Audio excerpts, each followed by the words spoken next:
So again, come around the back side of the tuning key. Pull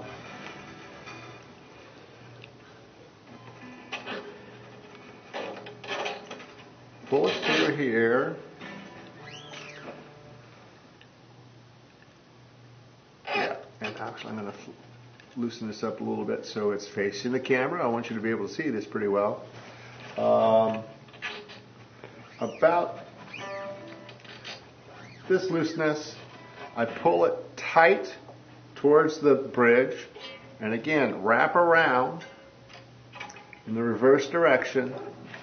Come back underneath,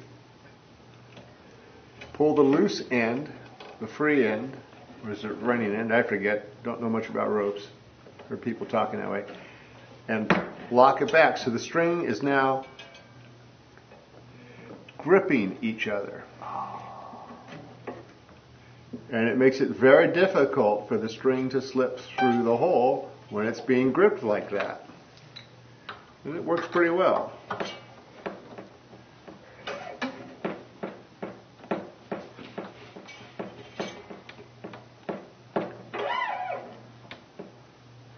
And again, we end about 2, 3, maybe 4 winds.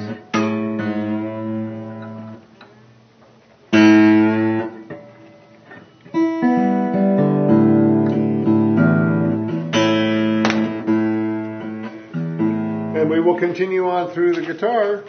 Okay, so we've done 2 strings, and while we're going to go through this, the process that most guitarists hate of finishing the guitar, because as you can see, it's fairly tedious. I'm hoping that you'll notice that it's not very difficult. I use my Planet Waves Pro winder. It's got the handy pin removal tool.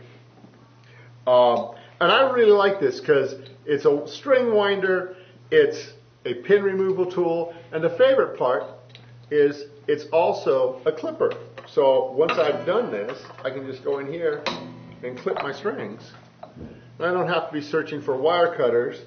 And the construction of the clipper is it doesn't really wear out as long as I don't expect it to do anything too strenuous. You know, I don't use it to cut cable that I'm using to tow my trailer with.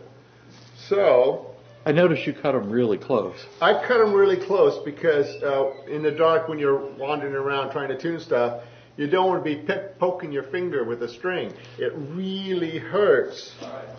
You know, you got to be careful with that. So as I said, I'm using the Martin 8020 bronze on this guitar because it's a Martin guitar.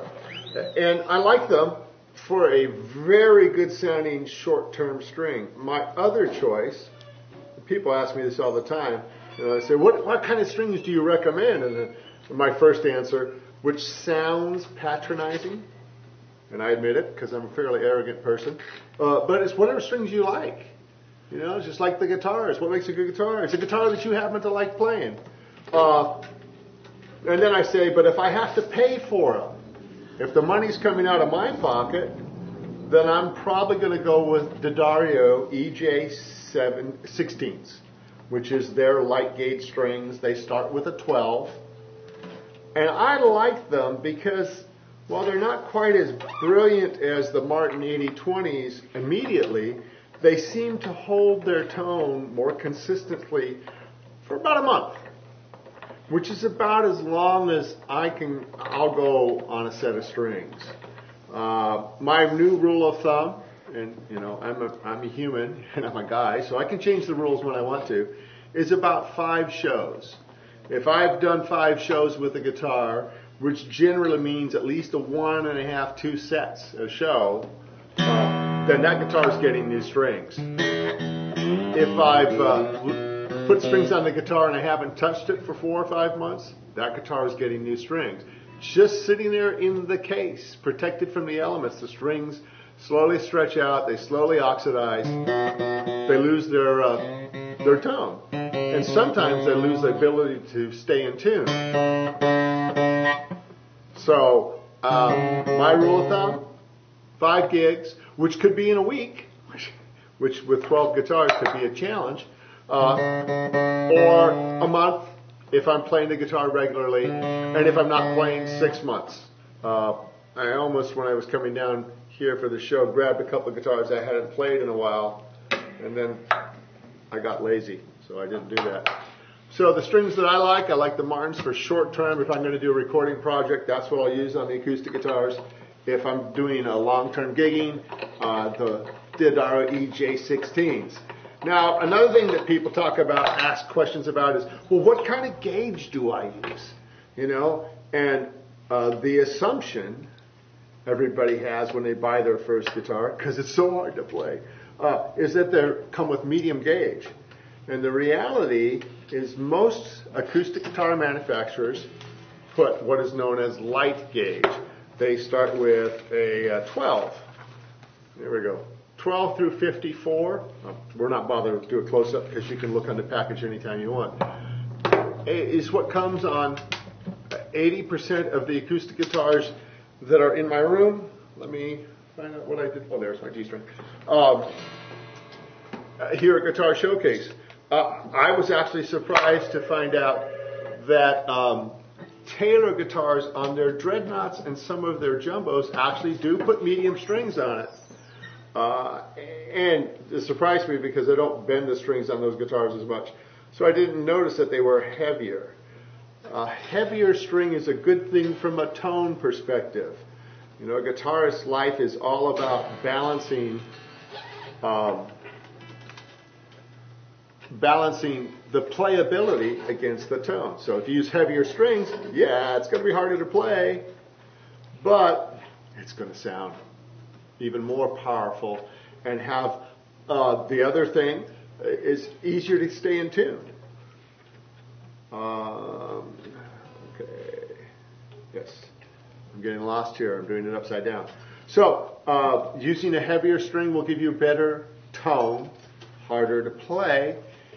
Depending on the style of play, if you're playing a lot of blues where you need a lot of bending, you may want to give up some of the tone for the bendability. If you're just playing a lot of flat picking or even finger picking with a lighter action guitar, we'll talk about that as soon as I get the string tuned up. You may go for the heavier string to get the tone, but I like the light gauge. Some people have gone to a extra light gauge. Deodaro sells a set. And I did that for a while because I wanted to be able to bend strings. And I found that the string that gave me the most problem with bending on the light gauge strings was the G string. And the extra light gauge set had the same gauge for D string, for the G string. So I was giving up bottom end punch and tonality and tunability to be able to bend a string that was the same gauge. It was a lose-lose situation, so I stopped doing that.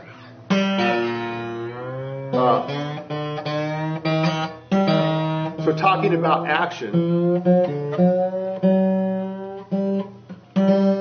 if you have your saddle lowered so the strings are very close, you have a light action. The difference between medium and heavy string and light strings is that for chording, pressing down, won't be that difference.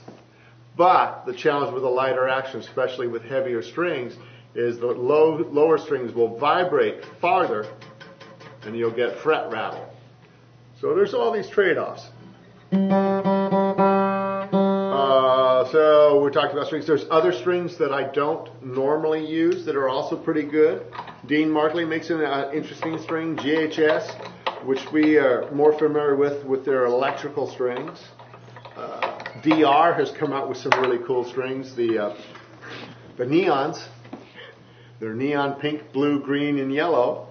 Pretty cool. Only on electric guitars thus far. Which leads us to the other differences in acoustic strings and electric strings, coated versus non-coated. And I'm personally not a big fan of coated strings because I find that they take away a little bit of the tone, particularly the early ones. For example, the Elixir Polywebs had a fairly thick coating, and I could hear the plastic, tick, tick, tick, tick, and it took a little bit of the brightness away. It did, however, make the strings have a more consistent level of tone. The polyweb strings would sound the same for 4 or 5 months, maybe even 6 if you don't play a lot. And so, even though they cost twice as much, you remember I change my EJ16s every month if I'm playing the guitar, so there's $8 a month. Well, wait, $8 a month for 6 months, that's $48. So the polywebs, I think, are $13 or $15. So $15 versus $48. The coated strings will give you a lot more economical string life if you're playing them semi-regularly. They do, if you play them really, really hard, as some people do, sometimes the coating will shred. Now, D'Addario also makes a set of coated strings, EXPs, which I prefer personally. It's a personal taste thing. But again, I change my strings every month. So for me, it doesn't make much sense, particularly as vigorously as I play. After a month, I'm going to be breaking them whether they're coated or not. And so for me, it doesn't make much sense because I'm going to change the strings anyway. But for you, if you don't play, 5, 6, 10 hours a week, and you're not gigging, and you're not an excitable player like me that breaks strings, you'll probably be fine with a coated string from an economic perspective. I highly recommend trying different sets of strings.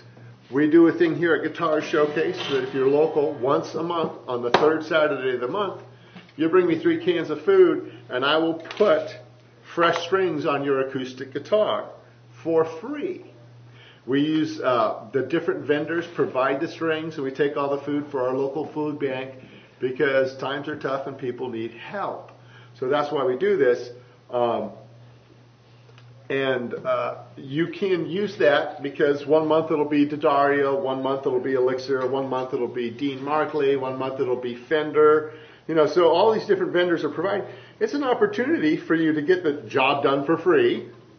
If you're not sure how to change strings while I'm changing the strings on your guitar, I'll explain everything about I've been doing. And you get the free strings, and you get to try out different strings on somebody else's dime. So it's a real good program all around. But either way, what I like to do is what I did before I decided that D'Addario were the strings I like to use. I would take the box, date it, put it in the guitar case.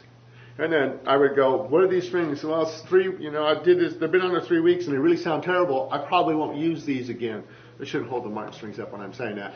But you know what I'm saying?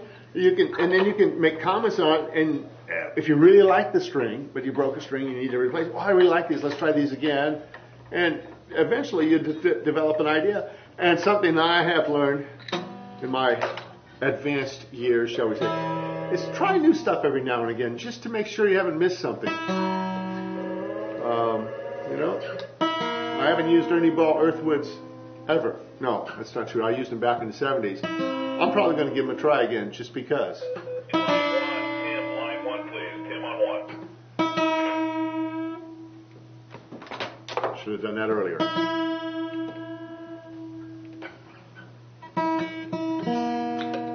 If I bring in my 12 string, do I need 6 cans? Well, for our food drives, yes. If you're going to bring in a more difficult instrument, thank you, Larry, for the off-screen prompting. If you're going to bring in a nylon string guitar or a 12-string guitar or an electric guitar with locking tremolos, we require 6 strings because they take a lot more time. In the case of 12 and nylon strings, they're more expensive string. But still, 6 cans of food. You go down to the grocery store outlet, send you back $5, $6. For a set of strings that will cost you $8, and for a 12 string we charge $40, $45 for the labor. You're way ahead.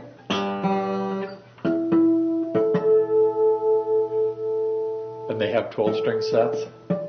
Yeah.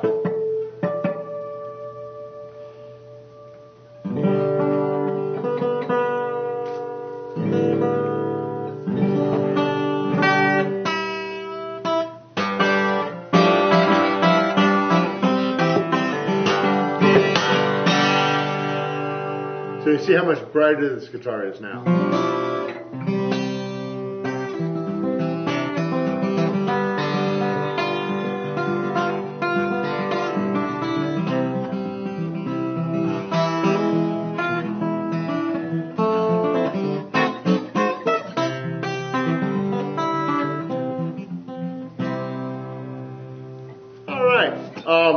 We're going to take a slight pause here because there's one more style of tuning. This may end up to be tuning head attachment, so maybe a 2-segment thing. But so I'm going to sign off with Jack at Guitar Showcase, San Jose, California, for Totally Guitars. Thank you for viewing.